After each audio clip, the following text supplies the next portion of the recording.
Hi friends, welcome back to our channel. ఈరోజు మన కిచెన్లో చాలా టేస్టీగా క్రిస్పీగా ఉండే చీరాలలో ఎంతో ఫేమస్ అయిన చిన్న హోటల్లో చేసే క్రిస్పీ దోశను ఎలా చేయాలో చూపించబోతున్నానండి. టేస్ట్ అయితే చాలా చాలా బాగుంటుందండి. ఉల్లిపాయలు వేసి ధనియాల కారం వేసి చేస్తాం కాబట్టి ఈ దోశ రుచి అయితే నెక్స్ట్ లెవెల్లో ఉంటుందండి. మీరు వీడియోని ఎక్కడ స్కిప్ చేయకుండా పూర్తి వీడియో చూస్తేనే మీకు దోశ చాలా పర్ఫెక్ట్గా వస్తుందండి. దోశ అంటే ఇష్టం ఉన్న వాళ్ళు తప్పకుండా ట్రై చేసిన రెసిపీ అండి. చాలా బాగుంటుందండి. 2 తినేవాళ్ళు 4 తింటారండి. అంత బాగుంటుందండి. ఒక్కసారి రుచి చూస్తే మళ్ళీ మళ్ళీ ఇదే విధంగా చేసుకుంటారు. అంత బాగుంటుంది. మరి ఇక ఏమాత్రం ఆలస్యం చేయకుండా చాలా టేస్టీగా క్రిస్పీగా తిన్న కొద్దీ తినాలనిపించే ఈ చీరాల ఫేమస్ దోశను ఎలా చేయాలో చూద్దాం రండి. ముందుగా ఇక్కడ నేను ఒక పెద్ద గిన్నె తీసుకొని దాంట్లో 2 కప్పుల రేషన్ రైస్ తీసుకుంటున్నానండి. మీరు దీని ప్లేస్లో దోశ రైస్ అయినా తీసుకోవచ్చు. 2 కప్పుల లావుగా ఉన్న బియ్యం తీసుకోవాలండి. ఏ కప్పుతో అయితే తీసుకున్నానో అదే కప్పుతో 1 కప్పు ఇడ్లీ రైస్ తీసుకున్నానండి. ఇడ్లీ రైస్ అంటే ఇలా కాస్త పొట్టిగా ఉంటుందండి. ఆన్లైన్లో మనకు అవైలబుల్గా దొరుకుతాయండి. అన్ని కొలతలు ఒక గిన్నె గ్లాస్తో అయినా తీసుకోవచ్చండి. అప్పుడే కొలతలు మనకు పర్ఫెక్ట్గా ఉన్నాయంటే దోశలు కరెక్ట్గా వస్తాయి. అదే కప్పుతో 1/2 కప్పు లావుగా ఉన్న అటుకులు తీసుకోవాలి. 1/2 కప్పు మినపగుళ్ళు తీసుకోవాలండి. బద్ద మినప పైన తీసుకోవచ్చు. ఇప్పుడు దీంట్లో 2 టేబుల్ స్పూన్ల పచ్చిశనగపప్పు వేసుకోవాలండి. ఇలా పచ్చిశనగపప్పు వేసుకోవడం వల్ల దోశకు ఫ్లేవర్ ఇంకా కలర్ చాలా బాగా వస్తుందండి. ఇప్పుడు దీంట్లో 2 టేబుల్ స్పూన్ల కందిపప్పు వేసుకోవాలండి. ఇలా 2 పప్పులు వేసుకోవడం వల్ల దోశకు రుచి బాగుంటుందండి. ఇప్పుడు దీంట్లో ఒక 1/2 టీ స్పూన్ దాకా మెంతులు కూడా వేసుకోవాలండి. ఫస్ట్ టైం నా ఛానల్ చూస్తున్న వాళ్ళు ప్లీజ్ నా ఛానల్ని సబ్స్క్రైబ్ చేసుకోండి, లైక్ చేయండి, పక్కనున్న బెల్ ఐకాన్ని ప్రెస్ చేయండి. ఇలా ప్రెస్ చేయడం వల్ల నేను పెట్టే వీడియో నోటిఫికేషన్ ముందుగా మీ హోమ్ పేజ్కి వస్తాయండి. ఒకసారి ఇలా మిక్స్ చేసుకోవాలండి. కొలతలు మళ్ళీ రిపీట్ చేస్తున్నాను. 2 కప్పుల ration rice, 1 cup idli rice, 1/2 cup మినపగుళ్ళు, 1/2 కప్పు లావుగా ఉన్న అటుకులు, ఒక 2 టేబుల్ స్పూన్ల పచ్చిశనగపప్పు, 2 టేబుల్ స్పూన్ల కందిపప్పు, 1/2 టీ స్పూన్ మెంతులు వేసుకొని శుభ్రంగా ఒక 2 నుంచి 3 సార్లు బాగా వాష్ చేసుకోవాలండి. ఇలా బాగా వాష్ చేసుకుంటే మనకు దోశలు చాలా తెల్లగా వస్తాయండి. ఇలా శుభ్రంగా వాష్ చేసుకున్న తర్వాత మళ్ళీ ఆ వాటర్ తీసేసి దాంట్లో తిరిగి వాటర్ పోసుకొని ఒక 4 గంటలు నానబెట్టుకోవాలండి. అంతకంటే ఎక్కువసేపు నానే అవసరం ఉండదండి. పప్పులు బియ్యం కూడా బాగా నానాయండి. ఇప్పుడు మనం మిక్సీ జార్లో వేసుకోవాలి. మెత్తగా గ్రైండ్ చేసుకోవాలండి. ఇక్కడ నేను పెద్ద జార్ తీసుకున్నానండి. 2 సార్లు వేసుకొని నేను మెత్తగా గ్రైండ్ చేసుకుంటున్నానండి. చాలా టేస్టీగా ఉంటాయండి. దోశలు అయితే చాలా క్రిస్పీగా తిన్న కొద్దీ తినాలనిపిస్తాయండి. దోశలు ఇష్టం ఉన్న వాళ్ళైతే ఇలా చేసుకున్నారంటే ప్రతిసారి ఇదే విధంగా చేసుకుంటారండి. అంత బాగుంటాయండి దోశలు అయితే. ఇప్పుడు ఇలా వేసుకున్న తర్వాత దీంట్లో వాటర్ వేసుకొని మెత్తగా గ్రైండ్ చేసుకోవాలండి వీలైనంత వరకు. ఇక నేను ఇక్కడ మెత్తగా గ్రైండ్ చేసుకున్న తర్వాత పెద్ద గిన్నెలో వేసుకోవాలండి. ఇలా గిన్నెలో వేసుకున్న తర్వాత ఇదే విధంగా మిగతా పిండిని గ్రైండ్ చేసుకొని ఇదే గిన్నెలోకి వేసుకోవాలి.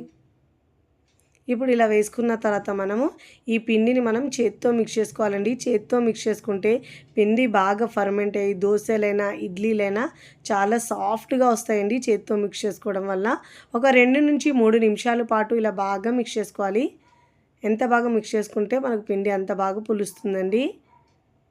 ఇలా ఒక 2 నుంచి 3 నిమిషాల పాటు బాగా కలుపుకున్న తర్వాత ఇప్పుడు మూత పెట్టేసి కనీసం 8 గంటల పాటు పిండిని పులియనివ్వాలండి. నేనైతే ఇక్కడ ఓవర్ నైట్ పిండి పులియడానికి పెట్టుకుంటున్నాను.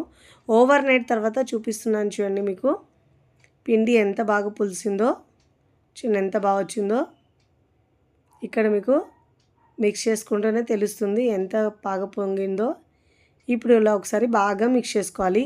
పిండిని మనం ఒకటే డైరెక్షన్లో ఇలా మిక్స్ చేసుకోవాలండి. ఇలా బాగా మిక్స్ చేసుకున్న తర్వాత మనకు సరిపోయినంత పిండిని తీసుకొని మిగతా పిండిని మరొక బౌల్లోకి పెట్టుకొని ఫ్రిడ్జ్లో పెట్టుకొని ఒక 2 నుంచి 3 రోజుల పాటు దోశలు వేసుకోవచ్చండి. మీకు సరిపోయినంత పిండిని ఒక బౌల్లోకి తీసుకోవాలి. చాలా బాగుంటాయండి. బ్రేక్ఫాస్ట్లోకి ఇలా చేసుకొని పెడితే చాలా ఇష్టంగా తింటారండి పిల్లలు పెద్దలు కూడా. ఇక నేను మరొక బౌల్లోకి పిండి తీసుకున్నానండి. మిగతా పిండిని ఫ్రిడ్జ్లో పెట్టుకున్నాను. ఇప్పుడు దీంట్లో మంచి కలర్ కోసం 1 టీ స్పూన్ దాకా షుగర్ వేసుకోవాలండి. దీంట్లో షుగర్ వేసుకోవడం వల్ల తీపిదనం రాదు, కానీ దోశలకు మంచి కలర్ వస్తుందండి. ఇప్పుడు దీంట్లో రుచికి సరిపోయినంత ఉప్పు వేసుకోవాలి. ఇలా ఉప్పు వేసుకున్న తర్వాత బాగా మిక్స్ చేసుకోవాలండి. మనకు దోశ కన్సిస్టెన్సీ ఉండేటట్టు వాటర్ యాడ్ చేసుకోవాలండి. మరీ పల్చగా చేసుకోవద్దు. బ్యాటర్ని అయితే వీడియోలో చూపించిన విధంగా ఈ కన్సిస్టెన్సీ ఉండాలి.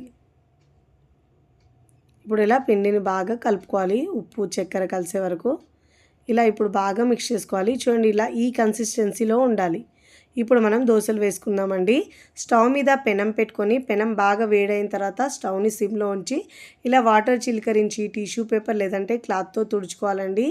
ఇలా బాగా తుడుచుకున్న తర్వాత 2 గరిటెలు పిండి వేసుకోవాలండి.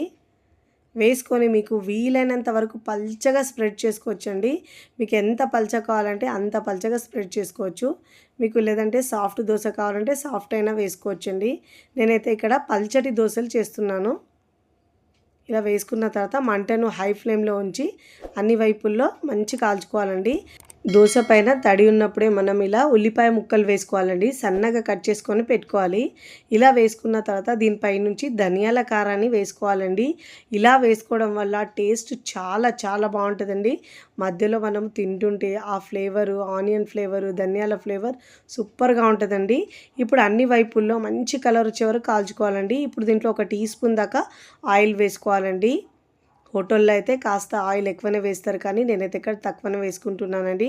ఇప్పుడు ఇలా మనం కాస్త ప్రెస్ చేయాలి. ఆనియన్ మొత్తాన్ని మంచి గోల్డెన్ కలర్ వచ్చే వరకు కాల్చుకోవాలండి. ఇలా మంచి కాల్చుకున్న తర్వాత ఇప్పుడు మీకు నచ్చిన విధంగా ఫోల్డ్ చేసుకొని ప్లేట్లోకి తీసుకోవాలి.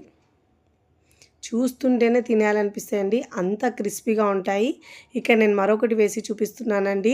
ప్రతిసారి దోశ వేసినప్పుడు వాటర్ చిలకరించి టిష్యూ పేపర్తో తుడుచుకున్న తర్వాతనే దోశలు వేసుకోవాలండి. 2 గరిటెల పిండి వేసుకొని పల్చగా స్ప్రెడ్ చేసుకోవాలి. ఇప్పుడు దీనిపై నుంచి ఆనియన్స్ వేసుకోవాలండి. ఇప్పుడు మళ్ళీ దీనిపైన ధనియాల కారాన్ని కూడా వేసుకోవాలి. ఇలా వేసుకున్న తర్వాత మంచి కలర్ వచ్చే వరకు కాల్చుకోవాలండి. ఇప్పుడు దీనిలో వేసుకున్న తర్వాత 1 బై 1 ఇదే విధంగా అన్నీ వేసుకోవాలి.